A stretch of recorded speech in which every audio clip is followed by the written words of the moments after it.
So you've been running an Airbnb business for a while now. Maybe you've got 5, 10, 20 units, and you're considering getting into boutique hotels. Now, I've been doing boutique hotels for a couple years, and I want to share with you the top 5 major differences between running an Airbnb short-term rental versus a boutique hotel.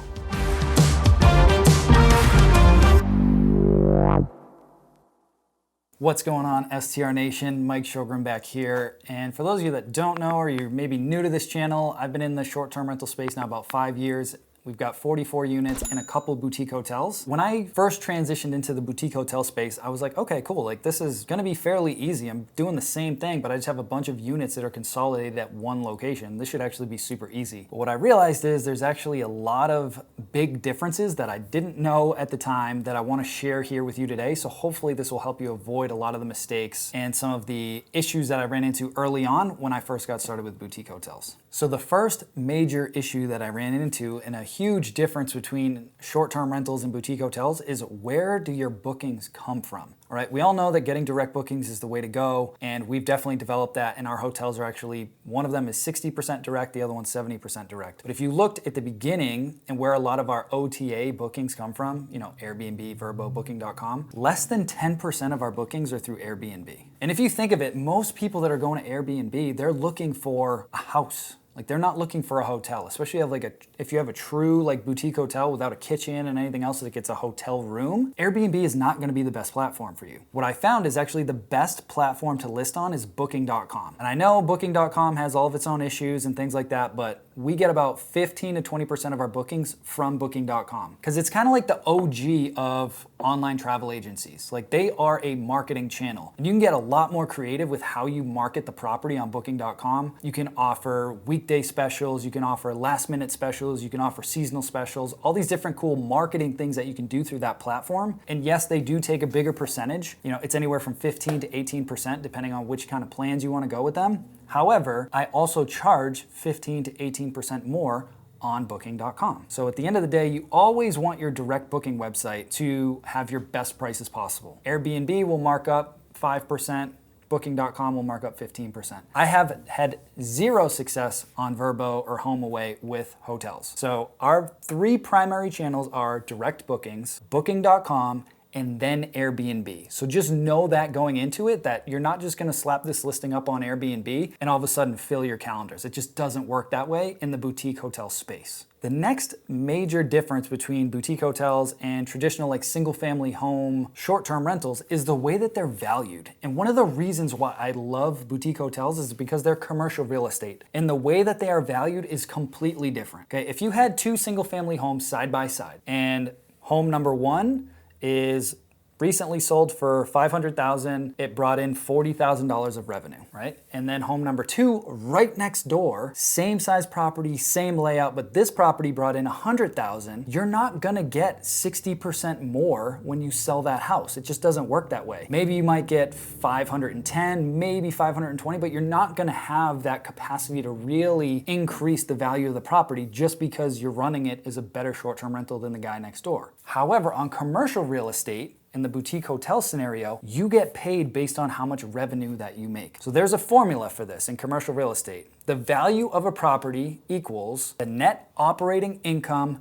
times the capitalization rate. The net operating income is basically all of your revenue minus all of your operating expenses, not including your mortgage, not including any of that like debt service stuff, but any of your just traditional operating expenses. That gives you your net operating income. Times that by the capitalization rate, which could be anywhere from 4% to 15%. And the capitalization rate is essentially like a risk factor. So again, if I have 2 properties side by side, one of them is a brand new, beautiful boutique hotel. The one next to it is a really dilapidated property, and both of them are bringing in $500,000. But should they be valued the same? No, right? The new one should be worth more because you're gonna have less maintenance, less headaches, it's gonna need less work. So the older property is gonna be valued less. Okay, so that's how it works on the commercial real estate side. So for every dollar that you increase your net operating income, you may increase the value of the property by $10, $12, $15, $20. So when you really get into this and you learn how to take over a property that maybe a lot of these older properties have been run by baby boomers that really haven't kept up with the times and they don't know how to market and they're not running efficient systems and they have a bunch of staff. If you can come in there and increase the revenue and decrease the expenses, drastically increasing your NOI, you can literally force millions of dollars of appreciation in that property. And then you go back to the bank and say, hey, why don't you come and appraise this property? Look at our numbers over the last 12 months. Then you can refinance it, pull all that money out and some, and go do another deal. That's why I love commercial real estate. The next huge difference that I did not anticipate between short-term rentals and boutique hotels is the volume of phone calls for boutique hotels is astronomical.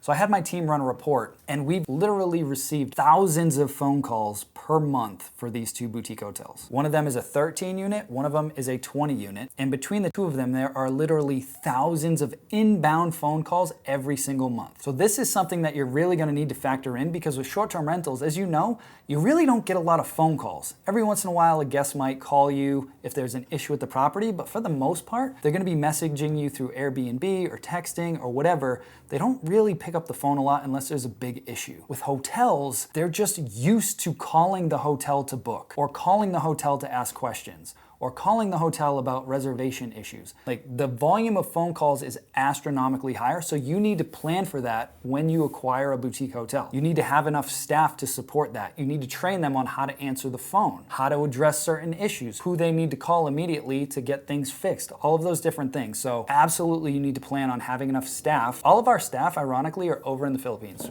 They're all overseas, they all speak very fluent English, and we've just trained them to know this property. And so they can answer the phone, be very knowledgeable, know who all of our local boots on the ground contractors and handymen are to go and fix things. But they're the ones manning the phones, and that drastically helped reduce our overhead costs from when we originally purchased the property. The next big thing that you need to consider is the laundry and linen situation. When you have 20 rooms in a central location, it is not efficient for your team to try and wash all of the linens in individual rooms if you have that set up. What you need is some sort of centralized laundry facility on site. If you have to outsource the laundry, you can. We've attempted that, but what I found was there were a lot of issues. We were getting linens back that were still stained, that were ripped, that weren't even ours. They were a lower quality product than what we had sent to the linen service. So we got away from that. We invested in laundry facilities at both of the properties. One of them has true commercial washer and dryer. They're very expensive. They're anywhere from 10 to 15,000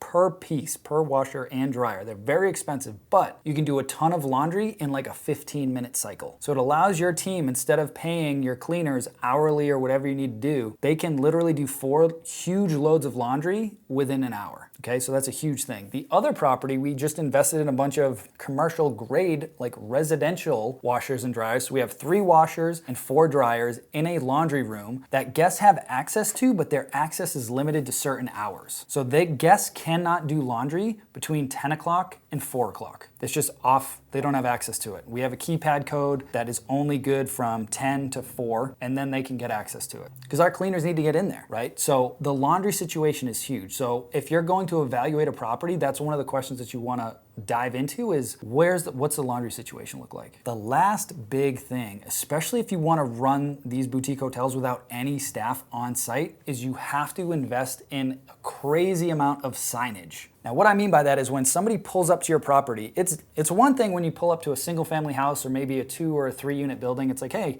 you're on the top floor. When you have 20 rooms, it might be hard to navigate guests to the rooms. Like they show up, they pull in, they're like, okay, where is room 17? Okay, so you wanna have a ton of signage, like here's signage that clearly states this is parking for this property, and then here's rooms 1 through 7 this direction. Here's rooms 8 through 14 this direction, right? And have all of that signage. In addition, One of the things that most people are used to at hotels is being able to call the front desk and say, hey, can you bring me some extra towels, some extra soaps and shampoos? I ran out of coffee, can you bring me more coffee? If you want to be able to run that property remote without staff, what you can do, and what we've done successfully, is you strategically place these supply closets throughout the property, and you put a keypad code on it that the guests have access to. And if they message you for that, it's like, hey, absolutely, you know what, this is actually a self-service property, but we have extra pillows, extra linens, extra coffee, extra creamers, whatever they need in this supply closet. If you just walk out of your room and go left at the end of the hall, there's a supply closet. Here's the code. You can get in and grab whatever you need. Now, a lot of people think, well, what if they clear out the closet? At the end of the day, it is still way more cost effective to have a self-service supply closet than to pay somebody full-time to be on site to make sure people don't take extra K-cups. It is way more cost effective to do it that way. And what we found is people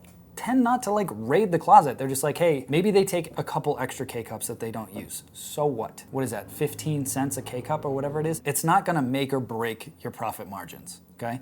But it will absolutely streamline all your operations. As long as you're communicating all of this effectively up front, that, hey, this is a self-check-in property, it's a self-service property, these are the amenities that you're gonna get.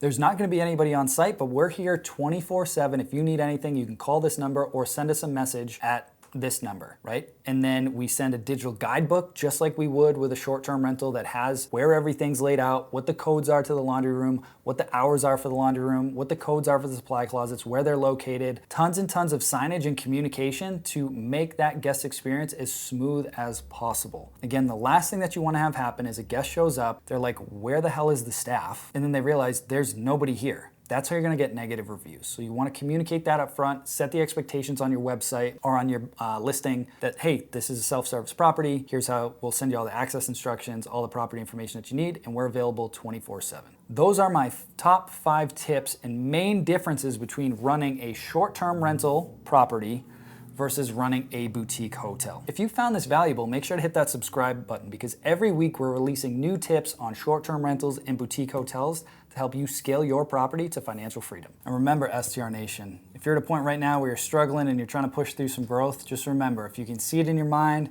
feel it in your heart, you'll have it in your hand. I'll see you in the next one.